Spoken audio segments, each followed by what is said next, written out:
नागरिकांच्या जीवाशी खेळून कसली आली आहे प्रसिद्धी, असा संतप्त सवाल आता नागरिक करतायत।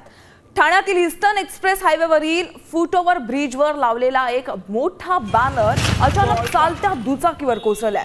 तिनात नाका परिसरात हा बॅनर दुचाकीस्वाराच्या डोक्यावर पडला। सुदैवानं यात मोठी जीवितहानी टळली असली तरी हा बॅनर कोणाच्या परवानगीने आणि कोणत्या निकषांनुसार लावला गेला, असा संतप्त सवाल नागरिक करतायत। सार्वजनिक रस्त्यांवर अशा प्रकारे नागरिकांच्या जीवाशी खेळ करणाऱ्यांवर कठोर कारवाईची मागणी केली जाते।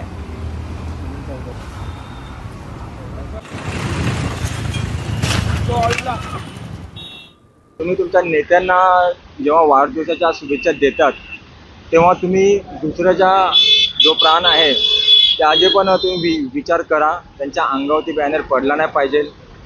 त्यांचा वाढदिवस झाल्यानंतर, नेत्यांचा वाढदिवस झाल्यानंतर तुम्ही तो बॅनर काढण्याची पण दक्षता घ्या। टीएमसीने पण त्यामध्ये लक्ष घातलं पाहिजे की कोणाकडे परमिशन आहे नाही आहे। कार्यकर्त्यांनी पण परमिशन घेऊन बॅनरबाजी केली पाहिजे। फक्त स्वतःचं नाव पुढे करण्यासाठी ही बॅनरबाजी नाही केली पाहिजे आणि हे कुठेतरी बंद झालं पाहिजे। अशा प्रकारचे बॅनर काढले नाही, कुठेच लावले नाही पाहिजेत। काय आपण कुठेही बॅनर लावून देतो आणि वारा आला काय आला त्याला प्रॉपर काही हे नाहीये। कोणाच्याही अंगावर तो पडू शकतो। त्या माणसाचा मागून गाडी आली असती, त्याच्या अंगावर गाडी चालली असती, त्याचा जीव किती महत्वाचा आहे आपल्या इथे मला हे कळत नाही।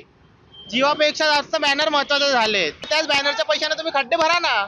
खड्डे भरत नाही, खड्डे एवढे झालेत रोडवर, ते कोण बघत नाही। खड्ड्यामुळे किती ऍक्सिडेंट होत आहेत ते बघत नाहीत लोक कोण।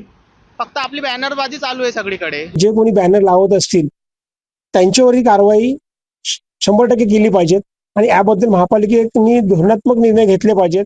पण ते बॅनर कुठलीही पूर्वकल्पना न घेता, महापालिकेचे परमिशन न घेता जे लोक लावत आहेत हे फार चुकीचं आहे।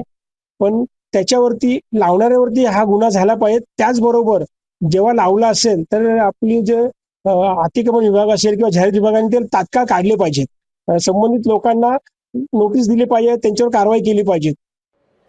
साम टीव्ही मी नेहमी पाहतो, त्यावर दाखवलेल्या बातम्या रिलेट करतात।